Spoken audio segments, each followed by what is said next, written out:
And welcome back, everybody. This time we're going to be talking about the dun Feminist Boogeyman. Gasp! I'm calling it the end. Dun, dun, dun. Feminism has pretty much been the go-to scapegoat for a while now, and looks to be keeping this trend well into the future. It's basically the new thanks Obama. When something goes wrong, someone blotted out a swear word. Damn feminazi! Trigger warning added something. Gasp! Feminism! Not enough butter left for your toast in the morning. Fucking feminism, man. It has an endless amount of complaints directed at it, usually that have nothing to do with it except for some misguided hate fostered by fear. It has come to be such a ridiculous reason for this hate that it appears more like some kind of reaction to the supernatural being made of pure terror. That's right, the feminist boogeyman. Hide your kids, your wife, and that nostalgic media from your past because the feminist boogeyman is out to get you and everything you've ever loved. How are you, gentlemen? All your days are belong to us. Yep, that's some scary shit, ain't it?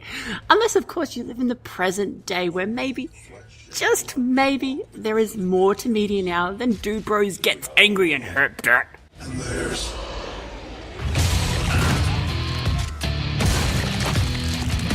Probably the largest and most obvious showing of this feminist boogeyman was glimpsed within the new Ghostbusters film that received some of the worst, most pervasive negative ratings on YouTube and an abysmal rating on Rotten Tomatoes that surprisingly happened before the movie was even released.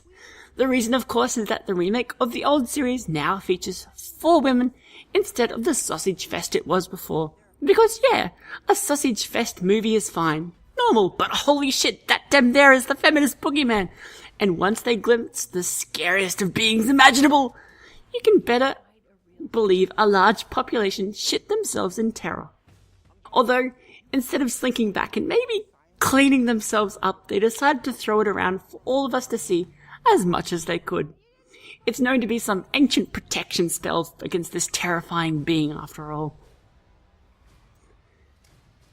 The movie, yeah, it's kind of okay. It's your basic blockbuster, just more marketed towards a female audience. But no rational debate allowed here, not when the feminist boogeyman has been seen. I mean, it's not like any other important franchises from our childhood have been remade and sucked, right? No way that's definitely the feminist boogeyman right there. it's a bad idea, but I'm all about bad ideas.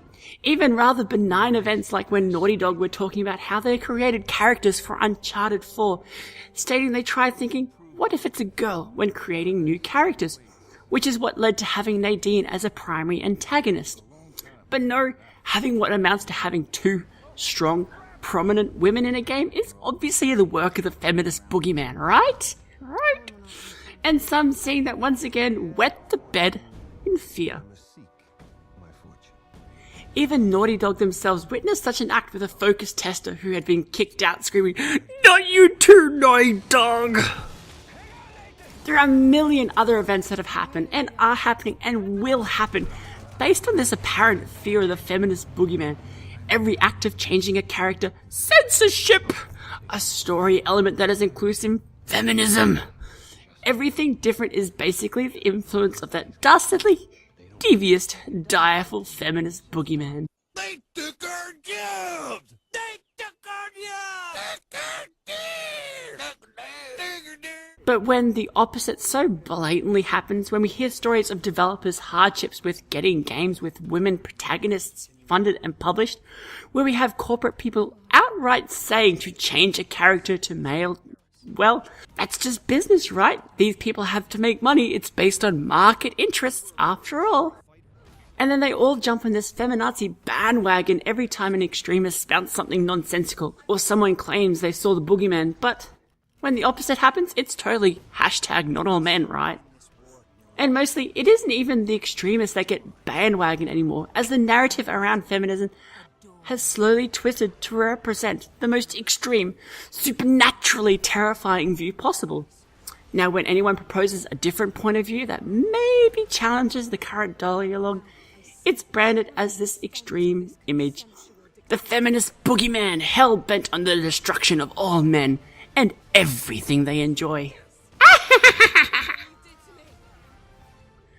But that's not real now, is it? Most people have stopped being scared of the boogeyman, around the time they stop wetting their pants. It's fictitious, a fabrication of the mind. Clearly not something we should be worried about. Should we?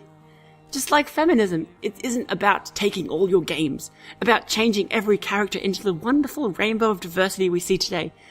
Just maybe adding a bit more around. Or maybe removing your access to tits and ass.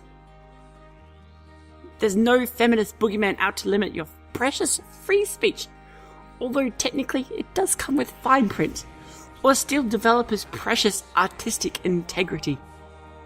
A feminist boogeyman that will make people accountable for bad design, shitty representation, and the abundance of boobs by, I don't know, making them watch the Gossip Girls non-stop. There are a wealth of what amounts to narrative porn still on Steam. Sexy, big-titted women in skin-tight outfits are still around. And we are still seeing big bro dudes blowing shit up like we always will. So really, the reaction to all of this is just kind of ridiculous. But some people aren't happy and probably never will be with how the industry is evolving. We have literally been seeing the same angry white dude over and over again to the point now where change is just too scary for some. The fear of the unknown, the fear of change, the fear of diversity, the fear of the feminist boogeyman. Ah! Art, I don't want to alarm you, but there may be a boogeyman or boogeymen in the house! But do we really need to be this way? Is having better representation, a cast of different genders and races, backgrounds and interests, abilities and interests, really that bad? We will always see the games we have now, the games we've had in our past. Those franchises are baked in how we view gaming, and I wouldn't want to see them changed either. I love some of those shooting games like Doom lately. They are some of the most engaging and hilariously fun games I've played in a long time. The blood, the gore, the dude bros shooting stuff up and gruffly going about their business. Uncharted 4, excellent story game. Perfection, and even some of the big story games we get now. These are elements that I would never want to see changed, and no one else in gaming would want to see either. We just maybe want to see a little bit more instead of that. New characters, new experiences, new ways of thinking and being within games. Looks like the winds are changing. Change is good. Yeah, but it's not easy. Thanks everybody, and if you have some questions or comments, leave them below.